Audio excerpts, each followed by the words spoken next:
The horticultural industry in Africa was primarily concentrated in East Africa. However, over the years, this industry is booming in Ghana with various higher education institutions churning out graduates who are playing remarkable roles in promoting it to the rest of the world. This comes as no surprise that the Kwame Nkrumah University of Science and Technology has a department of horticulture.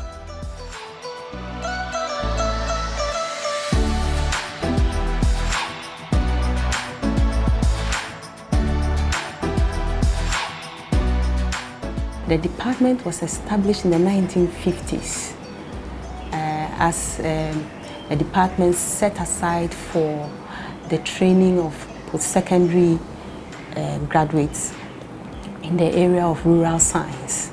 That was when this university was not called KNUST, but was called University of Technology and so on. And that was way back in the 1950s. That was when it was started. The contribution of the Department of Horticulture to the economy of Ghana is, I would say, in two main folds. In terms of revenue that it brings to the nation, in our export of vegetables, fruits, and the business itself, the business aspect of horticulture contributes to the economy. Then the second aspect is how horticulture actually influences our well-being as Ghanaians. A healthy citizen would definitely be more productive than a sick person. And the aspect of horticulture has to do with, there are two aspects, the edible aspect of horticulture, the non-edible aspect. The non-edible aspect is actually helping our well-being a lot because we have plants in the environment which filters off pollutants and things that would make us sick. And so with having our built environment in our cities, horticulture plays a role of making the cities livable. So I would say in these two main areas, revenue by way of doing production in fruits, vegetables, and even ornamentals, then the aspect of it helping our well-being as citizens of the country.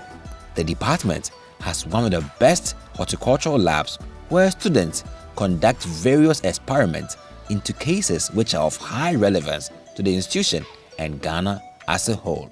What we run here is post-harvest analysis on food samples. We also take water analysis as well.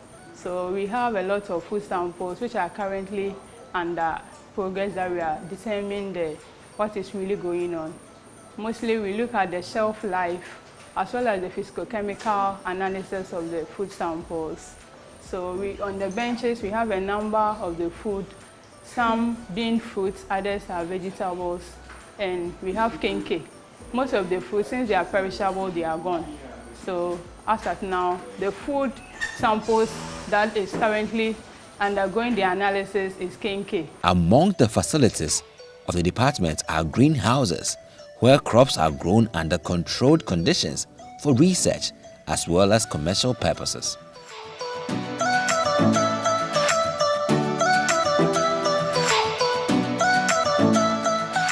Students from this department engage in numerous practical works, which includes cultivating crops like carrots as a component of the semester's work. It's a carrot field, and this field you have plots that are located for the different students.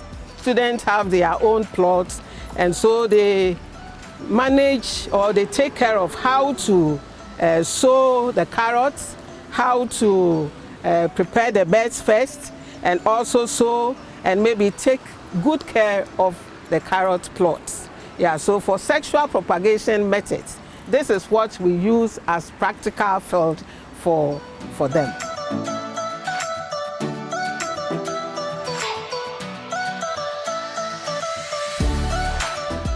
As part of the research activities is the exploration into the production of moringa in Ghana.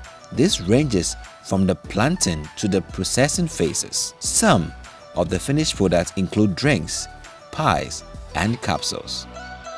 Here we started working on moringa for my master's and PhD, and now this is a collaboration we are doing with the Germans, where we are looking at the effect of shading on moringa. We are mimicking the matcha. We want to see whether with shading we can improve the nutrition of moringa. At the moment, we just harvested, and so you can see down there, this is the shaded area, this is the non-shaded area, and that is another high density. Behind us, you can see we have our German seed plots.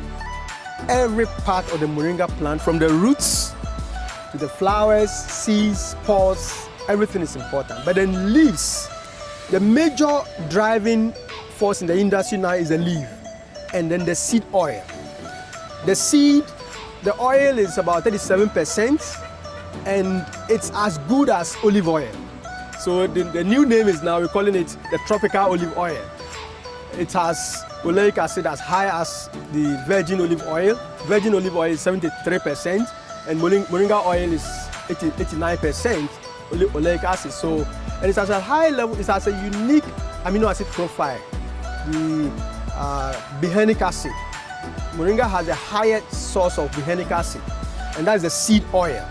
Then when you take the leaf like this, the bioactive compounds, we have a wide spectrum of flavonoids, glycogenic acids, then the chlorogenic acids, glucosinolates, yes. These have been found to be anti-cancer, and then they prevent degenerative diseases.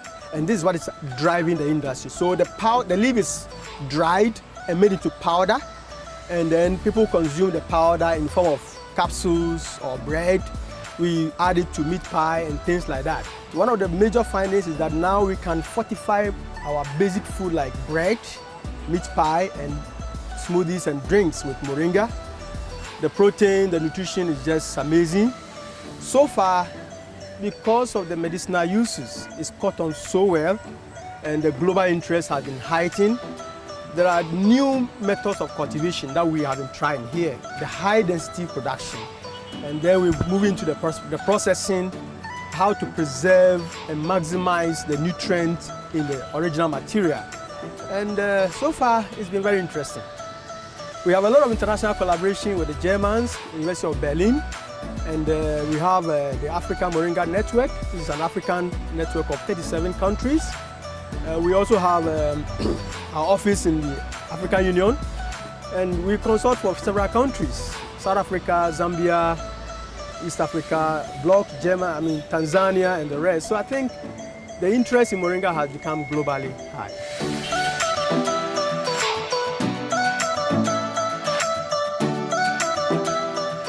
What will attract graduates to study horticulture is mainly the opportunities that in doing horticulture you're exposed to. When you do horticulture, well, for the graduate level, that is the BSc level, they all do BSc agriculture. The degree is composite, but you specialize in the final year in horticulture. And in specializing in horticulture, the advantage students have is that you'll be able to do everything agriculture, but the added bit of the non-edible side, which has to do with some landscaping and aspects of environmental issues, you are exposed to it. So after school, you find yourself being able to work somewhere outside agric. After BSc, you can work as a curator somewhere, you can work in a hotel as a curator and all those things. So it's a plus. So that attracts. And also, in fact, when it comes to jobs, now we don't expect government to be employing people. But there are so many ways, there are so many things you could do with horticulture. If you're able to get your fruits, you can do fruit salads. You can process into juice. You can package vegetables. There's so many things you can do to occupy yourself after school. So this is something that's actually serious people really want to do something for themselves, choose horticulture. This Department of Horticulture, like all other departments under the College of Renewable Natural Resources, is mandated with producing graduates who can solve various societal problems and are assets to the continent as a whole.